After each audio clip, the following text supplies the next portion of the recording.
क्या आप जानते हैं कि कंस अपनी ही बहन देवकी को मारने वाला था, पर वसुदेव जी की एक अद्भुत बुद्धिमत्ता ने उस पल इतिहास की दिशा बदल दी। आइए सुनते हैं गर्ग संहिता का वह प्रसंग जहां विवाह के मंगल गीत अचानक मौत की आकाशवाणी में बदल जाते हैं। श्री नारद जी ने कहा, एक बार मथुरा नगरी के भव्य राजमहल में महर्षि गर्ग पधारे। वे ज्योतिष शास्त्र के महान ज्ञानी थे और यादवों ने उन्हें अपने कुल पुरोहित के रूप में स्वीकार किया था। मथुरा का राजभवन सोने के दरवाजों से सुसज्जित था, जिनमें हीरे जड़े हुए थे। महल के द्वार पर विशाल हाथी खड़े थे, जिनके सिर पर भौरे मंडराते और मधुर गुंजार करते थे।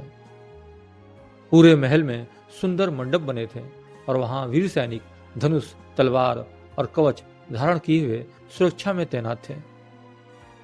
गर्ग मुनि ने राजमहल में प्रवेश किया और देखा कि राजा उग्रसेन भव्य सिंहासन पर विराजमान हैं। उनके पास अक्रूर, देवक और कंस खड़े थे। जैसे ही राजा उग्रसेन ने मुनि को देखा, वे तुरंत सिंहासन से उठ खड़े हुए और विनम्रता से प्रणाम कर उनका आदर सत्कार किया।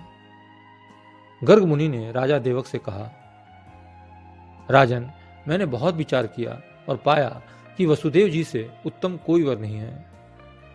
इसलिए आप अपनी पुत्री देवकी का विवाह वसुदेव जी से कर दें। गर्ग मुनि के आदेश का पालन करते हुए राजा देवक ने वसुदेव और देवकी का विवाह निश्चित कर दिया। विवाह विधि पूर्वक संपन्न हुआ और विदाई का समय आया।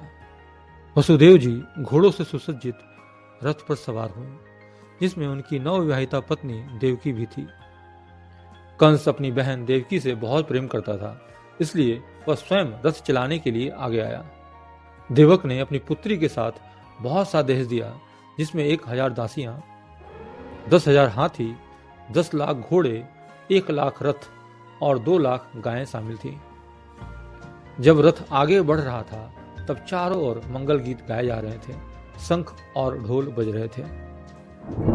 तभी अचानक आकाशवाणी हुई, अरे कंस, जिस बहन को तू प्रेम से विदा कर रहा है, उसी का 8वां पुत्र तेरा वध करेगा। आकाशवाणी सुनकर कंस भयंकर क्रोधित हो गया। उसने तुरंत तलवार निकाली और अपनी बहन देवकी के केस पकड़कर उसे मारने के लिए तैयार हो गया। पूरे राज दरबार में सन्नाटा छा गया, बाजे बंद हो गए और सभी भयभीत हो गए।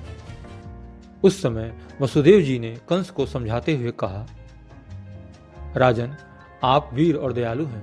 आपने अब तक किसी स्त्री पर हाथ नहीं उठाया, फिर अपनी सगी बहन को क्यों मारना चाहते हैं? देवकी ने आपका क्या बिगाड़ा है? लेकिन कंस पर कोई असर नहीं हुआ। तब वसुदेव जी ने एक और उपाय सोचा और कहा, राजन, आपको देवकी से कोई भय नहीं होना चाहिए। आकाशवाणी के अनुसार उसका संतान ही आपका शत्रु होगा, इसलिए मैं वचन देता हूं कि इसकी जो भी संतान होगी उसे आपके हवाले कर दूंगा। वसुदेव जी की बात सुनकर कंस ने उन पर विश्वास कर लिया और देवकी को जीवित छोड़ दिया। वह संतुष्ट होकर अपने महल लौट गया, जबकि वसुदेव जी देवकी के साथ अपने घर चले गए। इस प्रकार श्री गर्ग संहिता के गोलोक खंड में वसुदेव जी के विवाह का वर्णन नामक 9वां अध्याय पूर्ण हुआ।